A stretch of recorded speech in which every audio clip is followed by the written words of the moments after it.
किधर से आए हो आप? हाँ।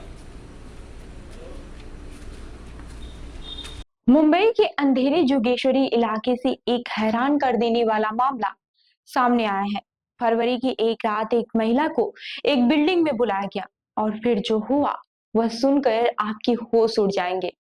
बताया जा रहा है कि उसे बिल्डिंग से फेंकने की कोशिश की गई, लेकिन किस्मत से उसकी जान बच गई। अब सोचिए, एक इंसान को इतनी बेरहमी से मारने की कोशिश क्यों की गई। तो चलिए जानते हैं कि पूरा मामला क्या है। महिला को जिस बिल्डिंग में बुलाया गया था वहां काम करता है एक शख्स, नाम रोहित पांडे। ये साहब एक नामी फैशन कंपनी से जुड़े हैं और उसी इमारत में सोना उद्योग नाम की कंपनी में नौकरी करते हैं। महिला से किसी बात पर झगड़ा हुआ और फिर आरोप है कि गुस्से में आकर रोहित ने उससे ऊपर से धक्का दे दिया। वो महिला नीचे गिरी, बुरी तरह से घायल हो गई, लेकिन वक्त रहते अस्पताल पहुंचा दिया गया और डॉक्टरों ने उसकी जान बचा ली। लेकिन अब मामला यहाँ से और भी ज्यादा पेचीदा हो जाता है। सूत्रों के मुताबिक रोहित पांडे सिर्फ एक आम कर्मचारी नहीं, बल्कि कुछ बड़े नेताओं के भी संपर्क में है। पैसे वाला है, रुतबा है और अपनी रसूख पर पूरा भरोसा भी। यही वजह है कि जोगेश्वरी पुलिस ने भी इस पूरे केस में ढील दिखा दी। आपको जानकर हैरानी होगी कि इतने गंभीर मामले में एफआईआर तक दर्ज नहीं हुई। आरोपी को पुलिस स्टेशन बुलाया गया, लेकिन पूछताछ तो छोड़िए, एक चाय तक नहीं पूछी और पैसे का खेल खेल कर उसे छोड़ दिया गया। फिर क्या?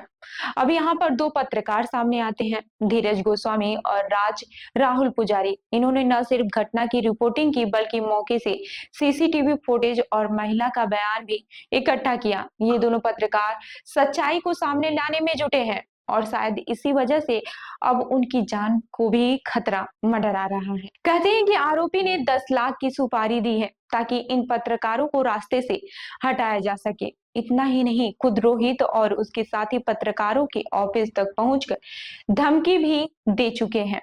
पुलिस को मैनेज कर सकता हूं, तुम्हें खत्म करना भी मेरे लिए मुश्किल नहीं है। धीरज गोस्वामी ने पुलिस में इसकी शिकायत भी दी है, लेकिन कार्यवाही के नाम पर फिर वही ढीला रवैया।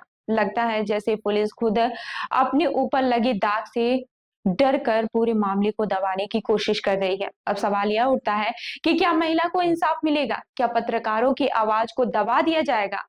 और सबसे बड़ा सवाल, क्या हमारे कानून के रखवाले भी अब पैसों के इशारे पर काम कर रहे हैं? आगे आने वाले दिनों में इस केस में और भी बड़े खुलासे हो सकते हैं। सुनने में तो यह भी आ रहा है कि जिस बिल्डिंग में यह घटना हुई है वहां रोज रात नई महिलाएं आती हैं और इस पूरे काले खेल के पीछे भी और बड़ी मछलियां शामिल हैं। तो ये कोई फिल्म की कहानी नहीं है, बल्कि हमारे समाज की कड़वी हकीकत है। अगर ऐसे मामलों में पुलिस आंख मूंद ले तो फिर न्याय की उम्मीद किससे की जाए? अगर आपको लगता है कि इस महिला को इंसाफ मिलना चाहिए और पत्रकारों की आवाज दबनी नहीं चाहिए, तो इस वीडियो को शेयर कीजिए ताकि सच और दूर तक जा सके। तो इस खबर पर आपकी क्या राय है, हमें जरूर बताइएगा। और ऐसी ही अन्य खबरों के लिए देखते रहिए लखनऊ सुपरफास्ट न्यूज। धन्यवाद।